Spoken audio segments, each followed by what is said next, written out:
Halo, Assalamualaikum warahmatullahi wabarakatuh. Berjumpa lagi di channel YouTube Guru Online. Kita kali ini akan belajar untuk persiapan menambah wawasan dalam rangka mempersiapkan diri untuk SKB IPS. Oke, kita masuk ke soal yang pertama. Perhatikan keunggulan jenis uang berikut ini. Praktis, ringan dan mudah dibawa, nilai transaksinya bisa besar, pembayarannya tidak dapat diterima oleh semua pihak, harus menggunakan jasa bank untuk memperolehnya. Dari karakteristik tersebut, jenis uang yang dimaksud adalah A. Uang giral, B. Uang kartal, C. Uang logam, D. Uang kertas. Oke, berdasarkan kisi-kisi atau ciri-ciri dari keunggulan uang tersebut yang sudah disebutkan tadi, apakah uang yang dimaksud adalah? Oke, jawabannya adalah A ya, uang giral.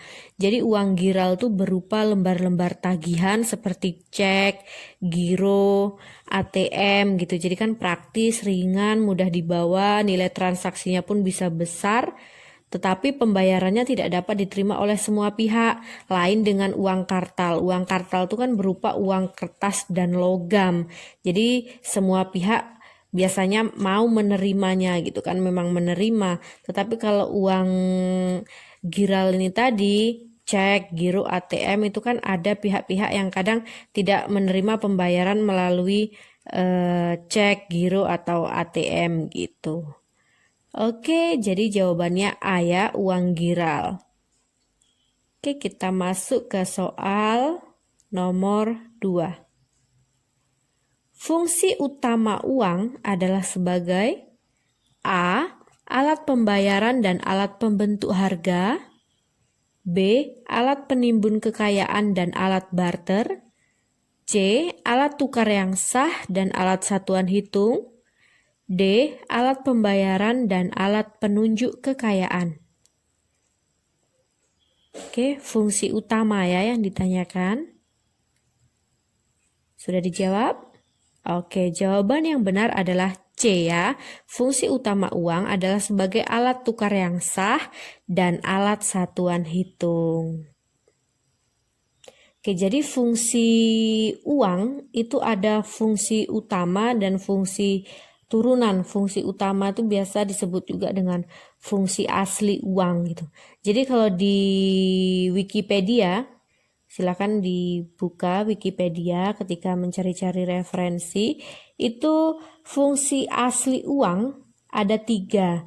Jadi ada yang berfungsi sebagai alat tukar, lalu berfungsi sebagai satuan hitung, dan berfungsi juga sebagai penyimpan nilai.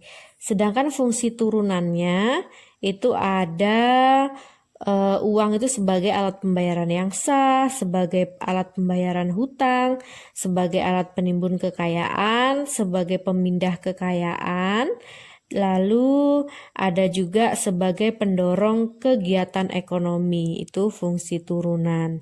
Kalau fungsi asli atau fungsi utamanya ada 3 ya, alat tukar, satuan hitung, dan penyimpan nilai.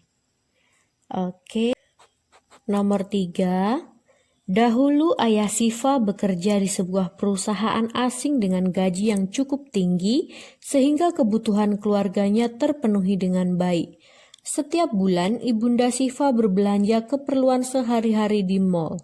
Siva pun berangkat ke sekolah diantar supir pribadi. Seiring waktu, perusahaan tempat ayahnya bekerja mengalami kerugian sehingga bangkrut. Ayah Siva terkena PHK. Untuk tetap bisa menghidupi keluarga, ayah Siva berjualan keperluan sehari-hari di rumahnya. Sekarang Siva berangkat sekolah menggunakan sepeda untuk menghemat, namun Siva tetap rajin dan ceria.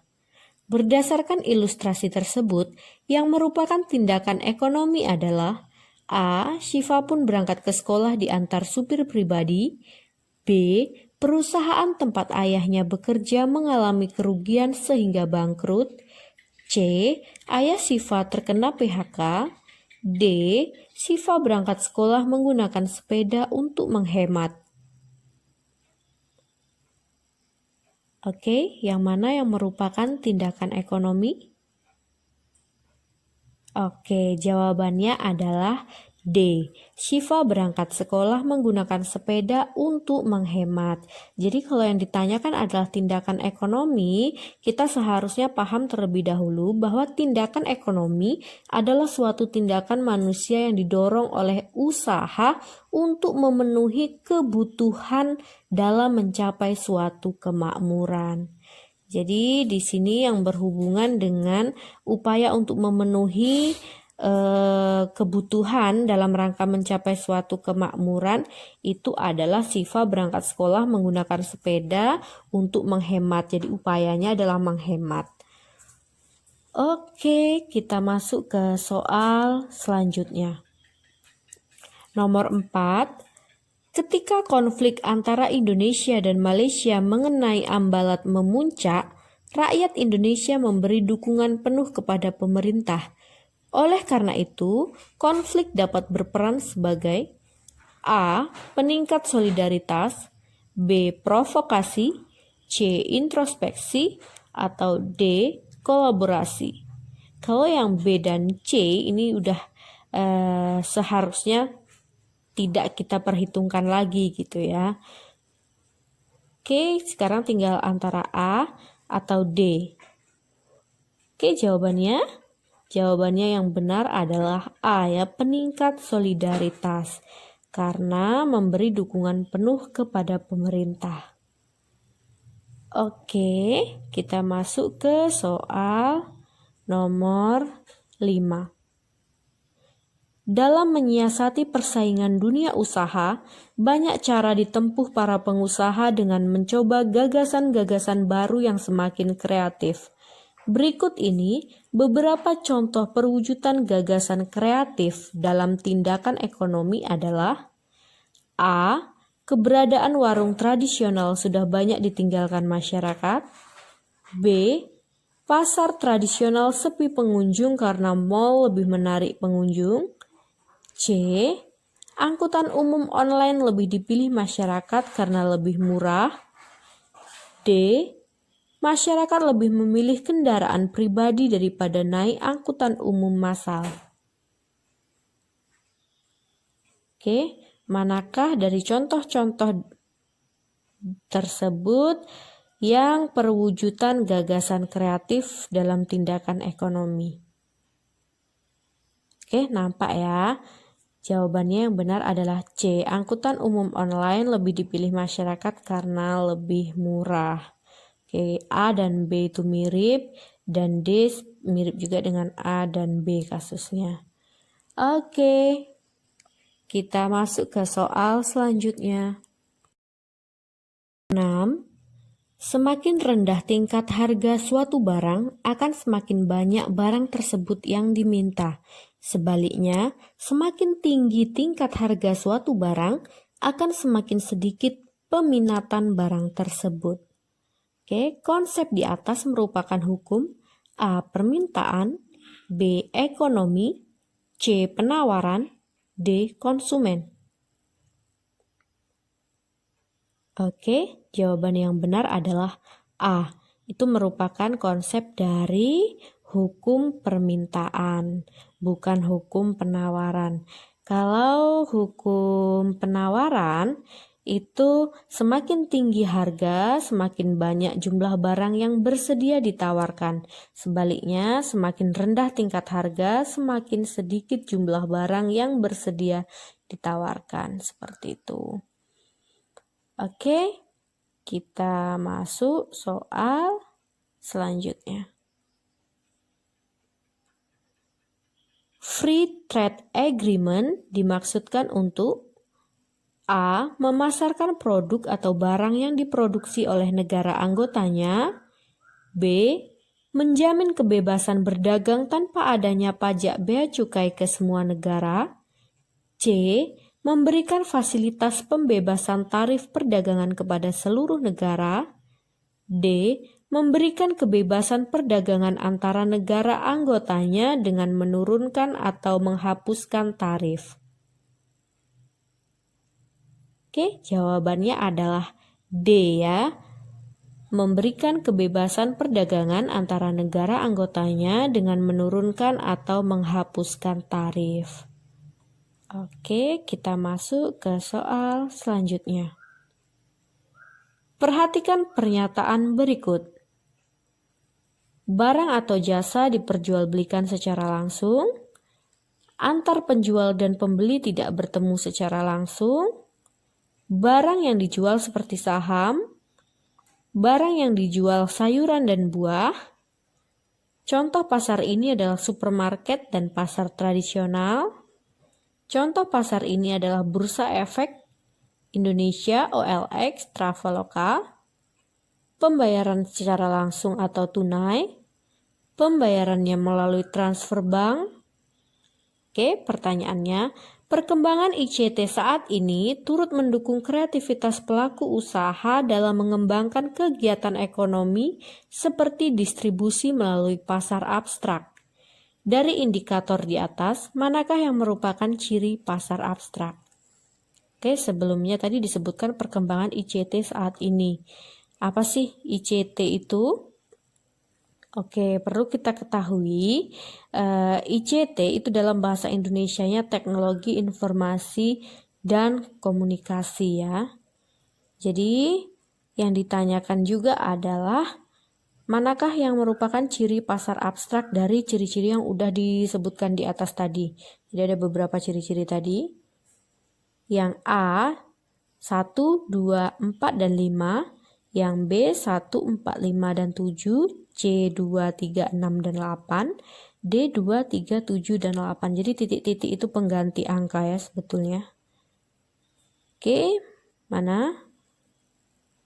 Titik pertama nomor 1, titik kedua nomor 2, sampai yang titik terakhir itu adalah nomor 8 berarti. Oke, jawabannya adalah C ya, 2, 3, 6, dan 8. Jadi yang ciri-ciri dari pasar abstrak itu, yang pertama nomor 2, antar penjual dan pembeli tidak bertemu secara langsung karena abstrak ya, abstrak kan tidak nampak. Lalu 3, barang yang dijual seperti saham. Lalu nomor 6, 5, 6, contoh pasar ini adalah Bursa Efek Indonesia, OLX, dan Traveloka. Dan nomor 8, pembayarannya melalui transfer bank. Karena abstrak tadi ya tidak bertemu, jadi melalui transfer bank seperti itu. Oke, kita masuk ke soal nomor 9. Program tax amnesty menjadi salah satu upaya yang berhasil meningkatkan kesadaran subjek pajak untuk memenuhi kewajibannya. Tax amnesty adalah A. Pembayaran pajak, B. Penambahan tarif pajak, C. Pembebasan pajak, D. Pengampunan pajak. Oke, jawabannya D ya, pengampunan pajak. Kita masuk ke soal nomor 10. Dampak kerjasama ekonomi internasional. Yang pertama, memperkuat posisi suatu negara di gelanggang internasional. Kedua, terisolasinya pergaulan bangsa di dunia internasional. Yang ketiga, mempercepat pertumbuhan ekonomi suatu negara. Yang keempat, ketergantungan terhadap negara lain. Kelima, mencukupi kebutuhan suatu negara. Dampak positif kerjasama ekonomi internasional adalah A. 1, 2, dan 3, B. 1, 2, dan 4, C. 1, 2, dan 5, D. 1, 3, dan 5. Dampak positifnya ya. Oke, dampak positifnya adalah D, 1, 3, dan 5. Yang pertama, memperkuat posisi suatu negara di gelanggang internasional, lalu mempercepat pertumbuhan ekonomi suatu negara, dan mencukupi kebutuhan suatu negara. Oke, Sekian saja contoh-contoh soal dan latihan untuk menambah wawasan dalam mempersiapkan SKB bidang IPS. Oke, kalau sekiranya bermanfaat silahkan di-subscribe dan jangan lupa di-like. Oke, terima kasih banyak. Wassalamualaikum warahmatullahi wabarakatuh.